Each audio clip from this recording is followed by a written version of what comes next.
En ce moment même, la galaxie Star Wars retient son souffle chaque lundi.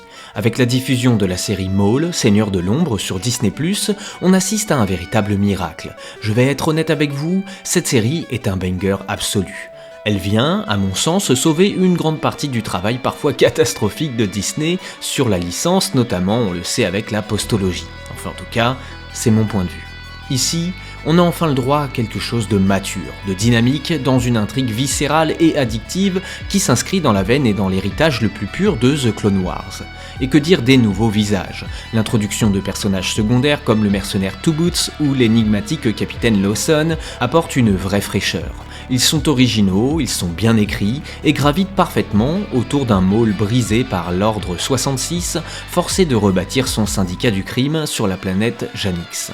Et je me permets dans cette introduction une toute petite aparté, comme vous le savez, Sita Chronicles c'est une nouvelle chaîne. Nous avons ici la 3e vidéo produite sur celle-ci. Je sais que vous l'entendez à de nombreuses reprises, mais sachez que si vous avez la possibilité, si vous avez le désir, eh bien de vous abonner à celle-ci, cela me permettrait de la faire grandir de manière beaucoup plus efficace et donc de vous garantir du contenu de plus en plus régulier. Et maintenant que c'est fait, pour vraiment comprendre qui est ce Seigneur de l'Ombre, pour comprendre d'où vient cette résilience surnaturelle qui lui a permis de survivre à tout, il ne faut pas regarder vers les Sith ni vers les Jedi. Il faut tourner notre regard vers un monde baigné de brume verte et de sang.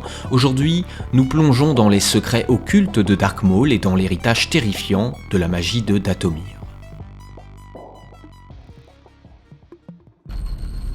Dans la bordure extérieure se trouve Dathomir. C'est un nexus du côté obscur de la Force. Sur ce monde aride, éclairé par une étoile rouge mourante, la faune est mortelle et l'atmosphère est saturée d'une énergie sombre. C'est ici que règnent les Sœurs de la Nuit.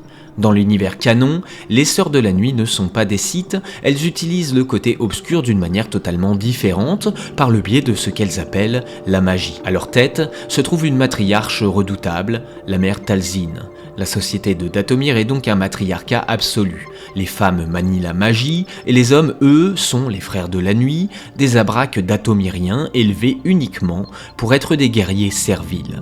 Ils s'affrontent lors de tournois sanglants, espérant être choisis par les sorcières pour servir ou bien pour mourir, et parmi ces frères de la nuit, est né Maul. Mais Maul n'est pas un zabrak ordinaire, le canon de Star Wars nous a révélé un secret longtemps gardé. Il est le fils biologique de la mère Talzin.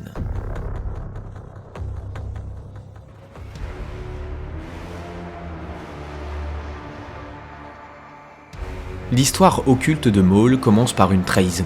Bien avant les événements de la menace fantôme, Dark Sidious s'est rendu sur Dathomir. Sidious était fasciné par la magie de Talzin, les deux figures des ténèbres ont longtemps échangé leur savoir, et Palpatine avait promis à Talzin d'en faire son apprenti Sith. Mais Palpatine, comme d'habitude, a menti. Lorsqu'il a vu le jeune fils de Talzin, Maul, il a ressenti son potentiel brut. Un potentiel rare combinant agressivité des abraques et héritage mystique dathomirien. Au lieu de prendre la mère, il a donc volé l'enfant pour le transformer en arme. Et attention, contrairement à ce que l'on pourrait penser, Maul n'était pas qu'un simple assassin jetable comme le seront plus tard les inquisiteurs de l'Empire. Palpatine en a fait son véritable apprenti Sith, lui octroyant le titre sacré de Dark Maul. Sa formation fut d'une cruauté indicible, élevé dans les cendres d'un monde volcanique impitoyable comme Mustafar, Maul a subi des tortures physiques et psychologiques constantes. Sidious l'a brisé pour le forger à nouveau, lui apprenant à puiser dans la douleur pour nourrir sa haine. Son corps a été recouvert de tatouages Sith traditionnels lors de rituels atrocement douloureux, le transformant en l'incarnation parfaite du côté obscur. Talzin, elle, n'a jamais pardonné. Pendant que Maul grandissait dans la souffrance, façonné par les Sith, son ADN spirituel appartenait toujours aux sorcières de Dathomir. Et c'est cette magie qui va, plus tard, lui sauver la vie. Les Sith plient la force à leur volonté. Les Sœurs de la Nuit, elles, fonctionnent par symbiose avec leur planète. Elles ne dominent pas la magie, elles en sont les vecteurs.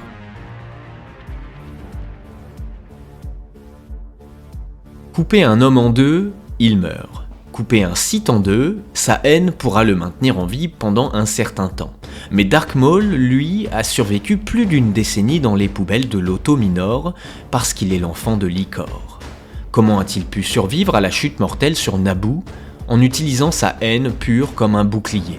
Alors qu'il tombait dans le puits du générateur, Maul a réussi à s'agripper à un conduit d'aération avant de chuter dans un conteneur à ordures. Son corps, mutilé, a été transporté par un cargo poubelle jusqu'à Loto Minor, une planète décharge cauchemardesque.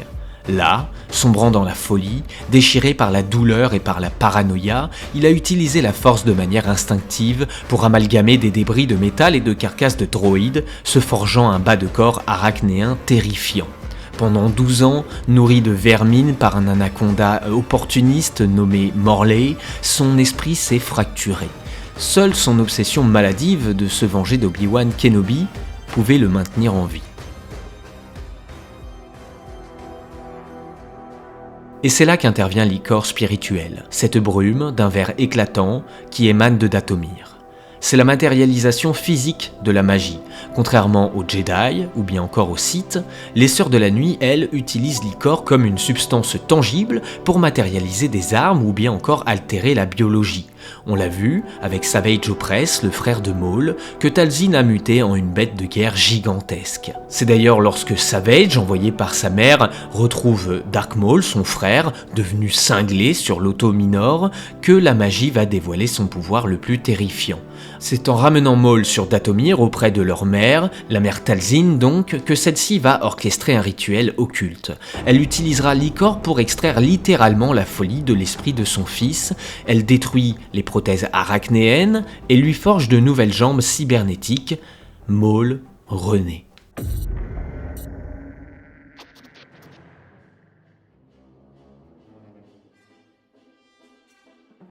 Mais alors d'où vient cette magie capable de défier la mort ? Pour le comprendre, il faut remonter le temps, bien au-delà de Dathomir. La nécromancie et les arts obscurs des Sœurs de la Nuit trouvent leur véritable origine dans une autre galaxie, sur la lointaine planète Peridea. Sur ce berceau antique, des millénaires avant la guerre des clones, les grandes mères manipulaient déjà des arts occultes, voyageant à travers le cosmos sur le dos de baleines stellaires pour finalement venir s'établir sur Dathomir. La magie n'est pas qu'un phénomène local, c'est un culte cosmique, antique. Et c'est exactement ce qui terrifie Dark Sidious. Palpatine sait que ce culte défie l'espace, le temps et échappe à son contrôle. Il a vu Talzin utiliser le vaudou sur le comte Dooku à distance et il sait que la doyenne Daka est capable d'invoquer une armée de cadavres de Sœurs de la Nuit pour déferler sur leurs ennemis. Ne tolérant aucune rivalité de cette taille et qu'il ne parvient pas à contrôler, Palpatine ordonne alors l'exécution totale de Dathomir. Grievous est envoyé sur place et massacre les Sœurs de la Nuit. La doyenne Daka est exécutée, Asajj Ventress est forcée à l'exil, Merrin, elle, se cache, et la magie de Dathomir est presque éteinte.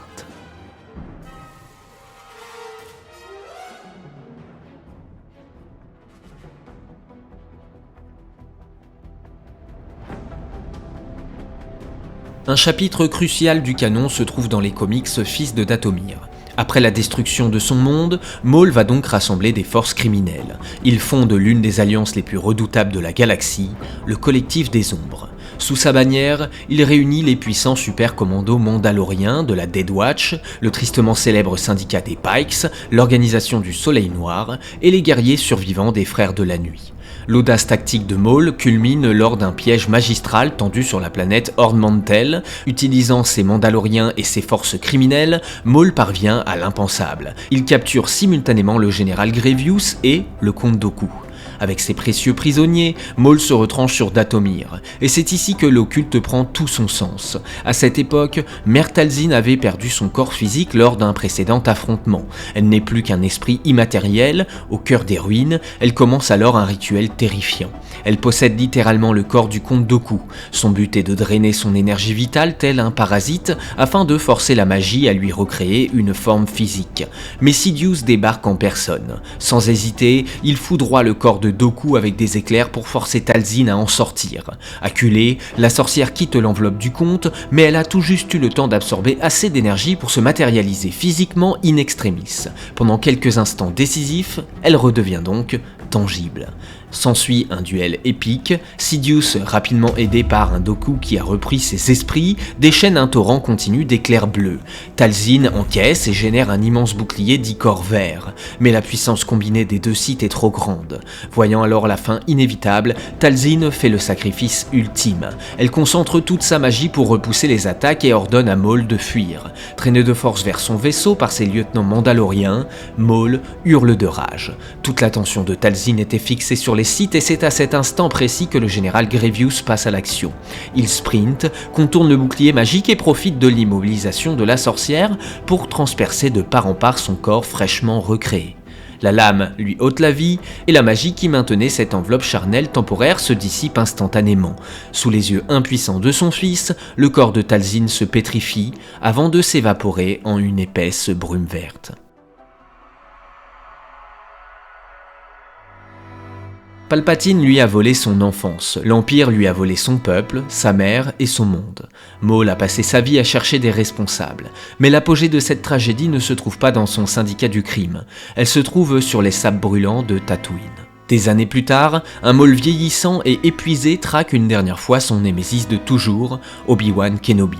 Bien qu'il ait voué une haine viscérale et destructrice aux Jedi toute sa vie, le combat final, lui, est fulgurant. 3 passes d'armes suffisent, le maître Jedi Obi-Wan Kenobi tranche le sabre de Maul et le blesse mortellement.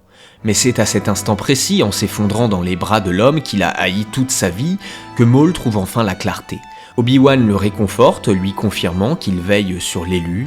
Bien entendu, nous parlons ici de Luke Skywalker. Et dans un dernier souffle, Maul prononce ces mots: « Il nous vengera ». À la toute fin, Maul comprend son erreur tragique. Il s'était trompé d'ennemi. Le mal absolu n'était pas Kenobi, ce n'était pas les Jedi, c'était Palpatine, c'était l'Empire. En mourant, Dark Maul n'est plus un Sith, ni même le chef de l'Aube écarlate. Il redevient l'enfant volé de Dathomir, confiant son ultime espoir de vengeance à la lumière qu'il a passé sa vie à combattre.